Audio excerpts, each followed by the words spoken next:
భారత్లోని అన్ని ఛానల్స్ ను ఆంధ్రదేశంలో ప్రసారం చేస్తున్న ఏకైక network city cable. Welcome to city cable news బులెటిన్ల ముందుగా హెడ్లైన్స్.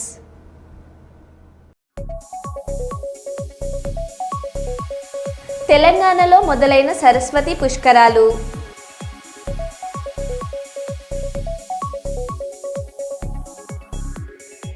ఉత్తరప్రదేశ్లో న్యాయవాదుల సమక్షంలో పెళ్లి చేసుకున్న ఇద్దరు మహిళలు.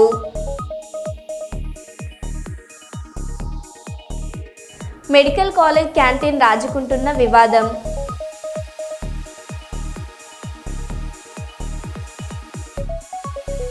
వరంగల్ స్టేషన్ రోడ్డు ప్రాంతంలోని ప్రభుత్వ జూనియర్ కళాశాల నూతన భవన నిర్మాణానికి శంకుస్థాపన చేసిన రాష్ట్ర మంత్రి కొండ సురేఖ.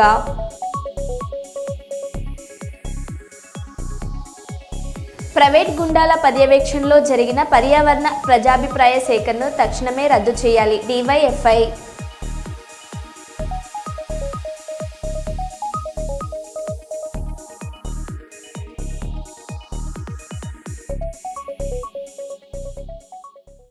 ఇక వివరాల్లోకి వెళ్తే వరంగల్ స్టేషన్ రోడ్ ప్రాంతంలోని కృష్ణా కాలనీలో ప్రభుత్వ జూనియర్ కళాశాల నూతన భవన నిర్మాణానికి శంకుస్థాపన చేసిన రాష్ట్ర అటవీ పర్యావరణ దేవాదాయ శాఖ మంత్రి కొండ సురేఖ. ఈ కార్యక్రమానికి హాజరైన వరంగల్ జిల్లా కలెక్టర్ సత్యశారద, మేయర్ గుండు సుధారాణి, జిల్లా అధికారులు, పలువురు కార్పొరేటర్లు 7 దశాబ్దాల క్రితం నిర్మించిన ఈ కళాశాల భవనం శిథిలావస్థకు చేరుకోవడంతో నూతన భవన నిర్మాణానికి ముందుకు వచ్చిన అరబిందో ఫార్మా కంపెనీ 5 కోట్లతో 2.5 అంతస్తుల్లో 15వ తరగతి గదులను నిర్మించనున్న అరబిందో ఫార్మా కంపెనీ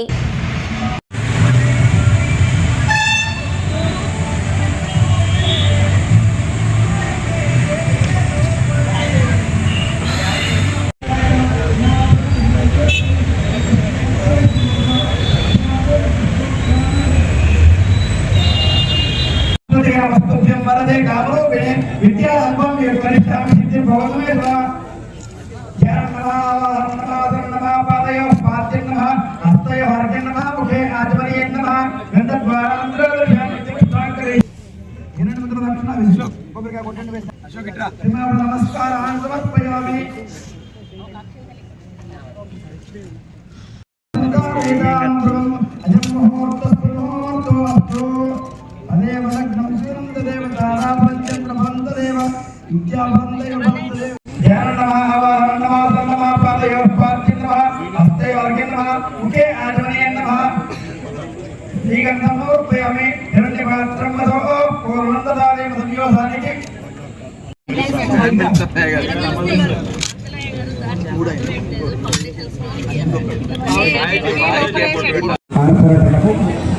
విద్యార్థులకు, ఈ కాలనీ వాసులకు హృదయపూర్వకంగా ధన్యవాదాలు తెలియజేస్తున్నా. ఎందుకంటే ఏ కార్యక్రమం చేయాలన్నా, ఒకరిని తీసుకురావాలన్నా కానీ సంకల్పం అవసరం. అలాంటి సంకల్పం పెట్టి చాలా పెద్ద ఏరియాగా మా వల్ల ఫ్లోరింగ్ కానీ, డ్రైనేజ్ కానీ, ఇంకా ఏదున్నా కానీ జీడబ్ల్యూఎంసీ పరంగా చేయడానికి సిద్ధంగా ఉన్నాను. మిగిలింది మంత్రి గారు ఇంకా చాలా మందిని కూడా తీసుకురాగలిగేంత మంచి పొజిషన్లో ఉన్నారు. కాబట్టి మంత్రిగా వారు వచ్చినప్పుడు వారు ఇక్కడ ఇంత మంచి కార్యక్రమాన్ని తీసుకోవడం నిజంగా నాకు చాలా సంతోషం వేసింది. ఇక్కడ ప్రోగ్రామ్ తీసుకున్నందుకు ఇంత మంచి బిల్డింగ్ మళ్ళీ కృష్ణా కాలనీ పిల్లలకి పునర్వైభవాన్ని తీసుకొస్తున్నటువంటి మంత్రి గారికి వేదిక ద్వారా హృదయపూర్వకంగా ధన్యవాదాలు తెలియజేసుకుంటున్నా. అందరికీ కూడా ధన్యవాదాలు. అందరికీ నమస్కారం.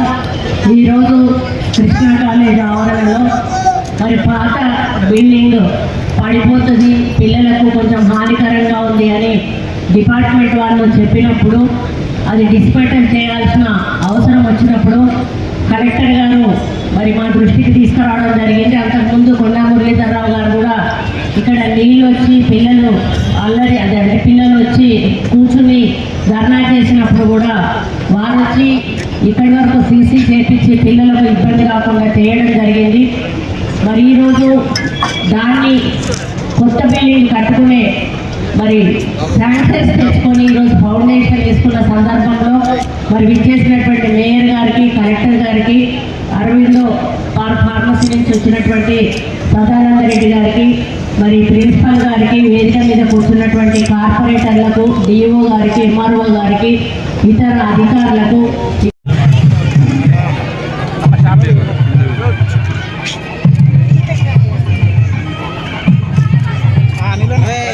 కెమెరా అదేవిధంగా మన వరంగల్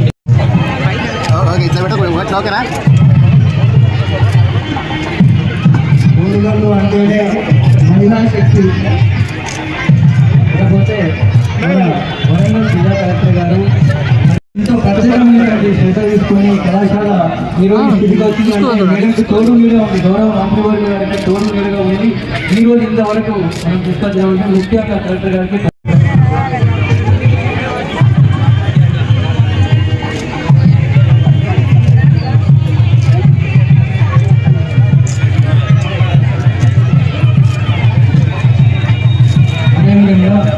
ఎక్కడి నుంచో ఎన్నో సంవత్సరాల నుంచి పెండింగ్ లో ఉన్నటువంటి సమస్య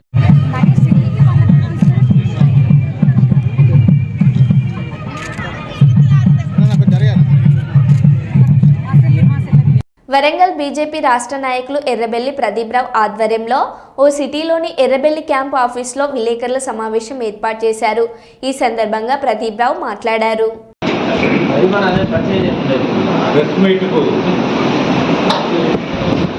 అదేవిధంగా సతీష్ స్టేట్ కమిటీ మంద పెద్దలు స్టేట్ కమిటీ సతీష్ గారు,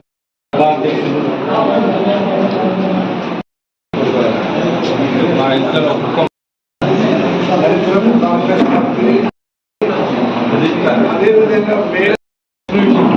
ముఖ్య ఉద్దేశం కూడా ఒక 3 సార్లు గెలిచిన జంగారెడ్డి గారు బట్టలు ఇప్పించి రాజేందర్ను కొడతాం అందు ఎంతవరకు సంబంధం. అదేవిధంగా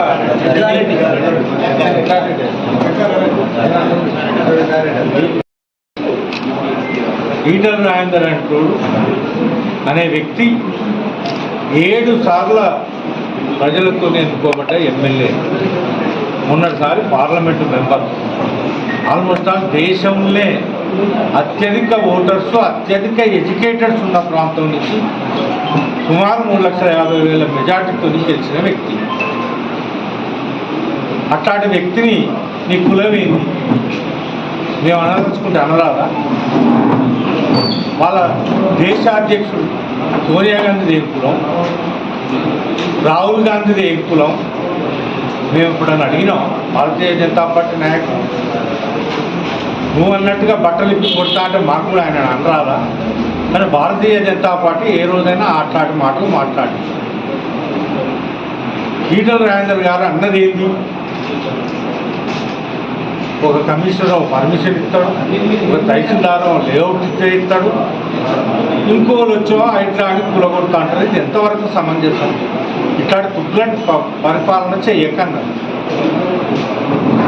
అదేమన్నా తప్పు వర్షన? లోగా ఎట్లుండే రేట్లు ఇప్పుడు ఎట్లున్నాయి?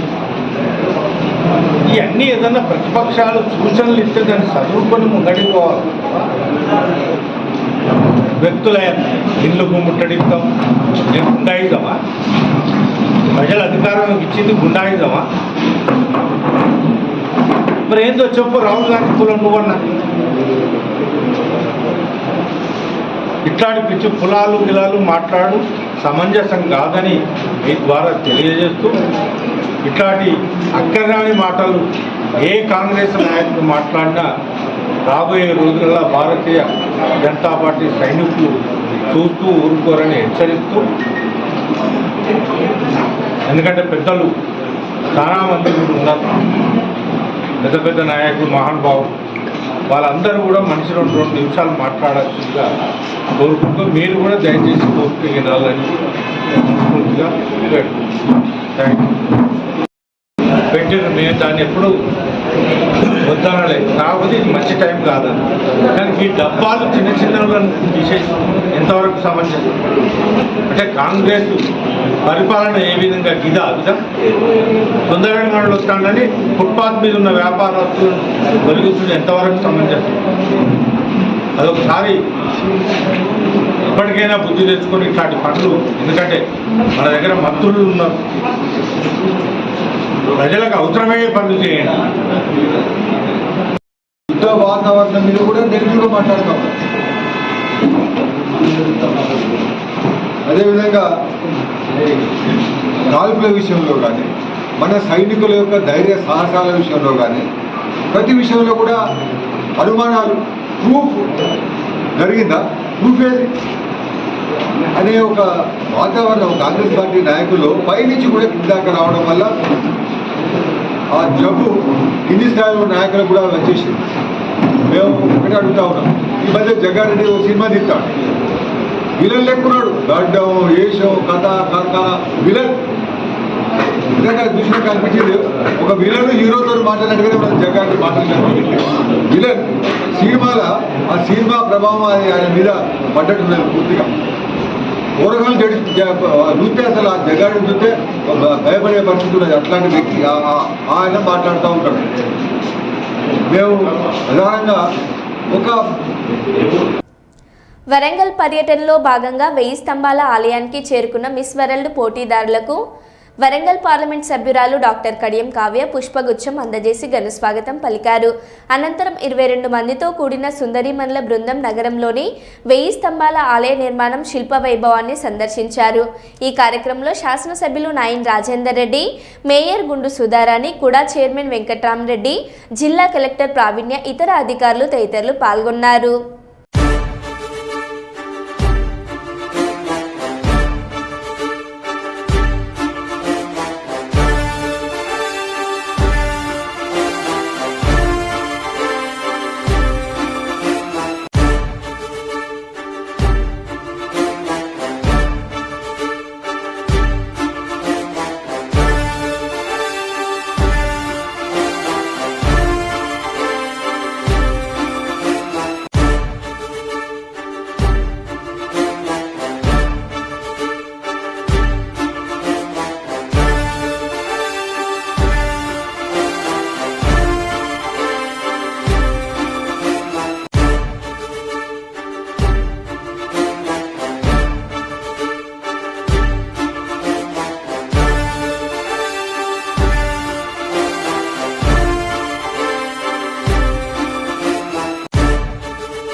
జయశంకర్ భూపాలపల్లి జిల్లా మహదేవ్పూర్ మండలం కాళేశ్వరం త్రివేణి సంగమం వేద మంత్రోచ్చరణలతో మారుమోగుతుంది. దక్షిణాది రాష్ట్రాల్లోనే ఏకైక క్షేత్రం అంతర్వాహినిగా ప్రవహిస్తున్న సరస్వతి సంగమంలో ఉదయం 5:44 పుష్కరాలు లాంఛనంగా ప్రారంభమయ్యాయి. కాగా ఈరోజు భూపాలపల్లి ఎమ్మెల్యే గండ్ర సత్యనారాయణరావు పద్మ దంపతులకు వేకువజామునే త్రివేణి సంగమంలో పుష్కర స్నానం చేశారు. త్రివేణి సంగమ క్షేత్రం త్రిలింగ క్షేత్రమైన కాళేశ్వరం అత్యంత అరుదైన ఘట్టానికి వేదికగా నిలిచింది. ఇప్పటి వరకు సాంప్రదాయానికే పరిమితమైన సరస్వతి పుష్కరాలు ఈసారి సీఎం రేవంత్ రెడ్డి ప్రజాప్రభుత్వం అధికారికంగా నిర్వహిస్తుంది.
మారుతున్న పరిస్థితులకు అనుగుణంగా విద్యార్థులను సిద్ధం చేయాలని, ఉపాధ్యాయుల చేతుల్లోనే విద్యార్థుల భవిష్యత్తు ఉంటుందని మంత్రివర్యులు సీతక్క అన్నారు.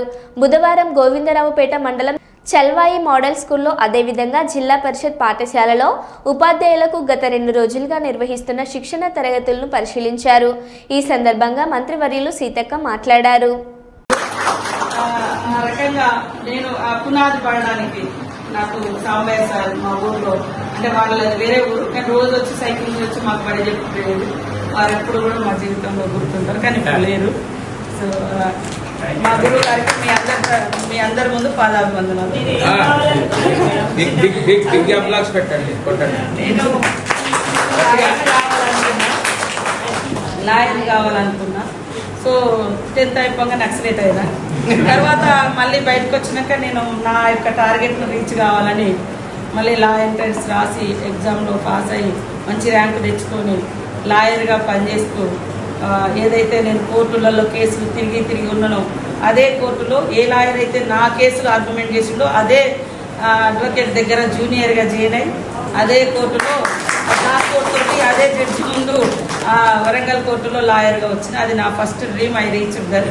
ఆఫ్టర్ నేను మళ్ళీ ఎమ్మెల్యే ఎక్కడైతే తిరిగినో గన్ పట్టుకొని మీరు చెప్తున్నారు వాళ్ళు నేర్చుకుంటున్నారు కదా.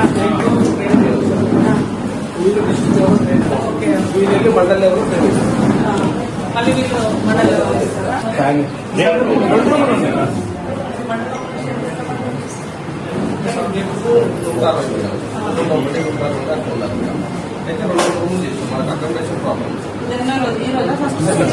చేయగలుగుతారని నేను భావిస్తా ఉన్నాను.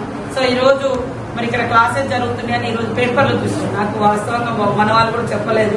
సరే మా టీచర్లు అందరు ఇక్కడ ఉంటారు, వాళ్ళకి ఎట్లా జరుగుతుందో ఒకసారి చూద్దామని ఇక్కడ రావడం జరిగింది. మీ అందరికీ కూడా అభినందనలు. బాగా తీర్చిదిద్దండి. మన స్టేట్ లో ఈసారి ఇంటర్ సెకండ్ ఇయర్ లో మన ఇంపార్టెన్స్ తెలియజేయడం కానీ దాని మూలంగా ఇది సాధించడం జరిగింది. మీ అందరినీ అభినందిస్తూ ఎప్పుడు నిత్య విద్యార్థిలాగా నేను ఉండడానికి ఎప్పుడు ఇష్టపడతా. నేను కూడా ఈ మధ్యలో మళ్ళీ డబుల్ PhD కోసం ఎంట్రన్స్ కూడా రాయడం జరిగింది. డబుల్ PhD కోసం. సో కాబట్టి మనం నేర్చుకునేది ఎందుకంటే నలుగురికి జ్ఞానాన్ని పంచడం. మనం ఏం ఆస్తులు అంతస్తులు సంపాదించింది మనతోటి ఏది వస్తుంది ఏది రాదు ఏది పోదు అనేది తెలియదు. కానీ చదువు అనేది చాలా పెద్ద అసెట్. మనకు మనం నేర్పిన వాళ్ళు గొప్ప. మీరు ముఖ్యంగా టీచర్ అనే వాళ్ళు ఎప్పుడు నేర్చుకోవడంలో నిమగ్నమై ఉండాల్సిందే. మనం నేర్చుకుంటేనే పిల్లలకు మంచి, వాళ్ళ ముంగట కూడా ఫెయిల్ అయ్యే పరిస్థితులు, అప్పుడు గౌరవాన్ని కూడా కోల్పోతాం. సో ఖచ్చితంగా ఈ యొక్క ట్రైనింగ్ మీకు ఉపయోగపడతారని నేను అనుకుంటా ఉన్నాను. ఇప్పటికీ IAS కానీ IPS కానీ డెహ్రాడూన్ వెళ్ళి మరి 3-4 days 25 days వాళ్ళు క్లాసెస్ తీసుకుంటారు. అంటే మీకు అంతా అయిపోయింది కదా, ఇంకొక 4-5 years అయితే రిటైర్మెంట్ అయినప్పుడు, ఎందుకంటే కొత్త సవాళ్ళు కొత్త సమస్యలు వచ్చినప్పుడు వాటిని ఎట్లా ఫేస్ చేయాలి, ఎట్లా ఎదుర్కోవాలంటే మాకు కూడా మాకంటే ఎక్కువ ఎక్స్పర్ట్స్ ఉన్న వాళ్ళ దగ్గర నుంచి నేర్చుకోవాలని కూడా చెప్తా ఉంటాం. సో ఈ రోజు కూడా మీరు టీచర్స్ అయినప్పటికీ కొత్త రకమైనటువంటి సవాళ్లను సమస్యలను చదువులో ఉండే చిక్కుముడులను మరి విప్పాలి అంటే ఖచ్చితంగా మనకు కూడా ట్రైనింగ్ అవసరం. సో అందరూ కూడా నేర్చుకోవడానికి ఎప్పుడు కూడా సుముఖంగా ఉండాలి. మీ అందరి కృషి కూడా ఏర్పాటు చేసుకోవడం అనేది కూడా రేపు మన పిల్లలను ఇంకా ఇప్పటికీ మనము మరి బ్యాక్వర్డ్ ఏరియాగా ఉన్నప్పటికీ మీరందరూ కూడా బాగా స్టేట్లో కూడా మనం ఇంటర్ సెకండ్ ఇయర్ స్టేట్ లో 8th ర్యాంక్ లో రావడం జరిగింది. సో వీటితో పాటు సంతృప్తి చెందకుండా ఇంకా మనం ఎప్పుడు ముందంజలో ఉండాలి, మన పిల్లలు ఎప్పుడు కూడా అన్ని రంగాలలో బాగుండాలి అనే తపన మన కుటుంబ సభ్యుల మీద, మన కన్న పిల్లల మీద మనకు ఎట్లయితే ప్రేమ ఉంటుందో, మనం టీచ్ చేసే అంత టీచింగ్ లో పర్ఫెక్ట్ గానే ఉంటారు. బట్ అందరికీ అన్ని తెలియదు కాబట్టి కొన్ని టెక్నిక్స్ కావచ్చు, టీచింగ్ లో కావచ్చు, స్టూడెంట్స్ తో బిహేవియర్ లో కావచ్చు, లేదా బయట ఉండేటువంటి రకరకాల నాలెడ్జ్ కి సంబంధించి కావచ్చు. ఒక టీచర్ ఎప్పుడు కూడా విద్యార్థిగా ఉంటేనే బెస్ట్ టీచర్ గా పర్ఫార్మెన్స్ చేయగలుగుతారు. సో అట్లా ఈ 5 days క్లాస్ ను మీరు ఆ రకంగా యూజ్ చేసుకుంటారని నేను భావిస్తూ, ఎందుకంటే మీరు బాగా నేర్చుకోగలిగితే, మీరు బాగా చెప్పగలిగితే మన ప్రాంత పిల్లలు కూడా బాగా మరి మిగతా సమాజంతో పోటీ పడగలుగుతారు. మీలాంటి టీచర్స్ ఉండడం మూలంగానే మరి నిరక్షరాస్యత నుంచి అక్షరాస్యతతో పాటు మరో బులెటిన్లో మళ్ళీ కలుద్దాం. Stay tune.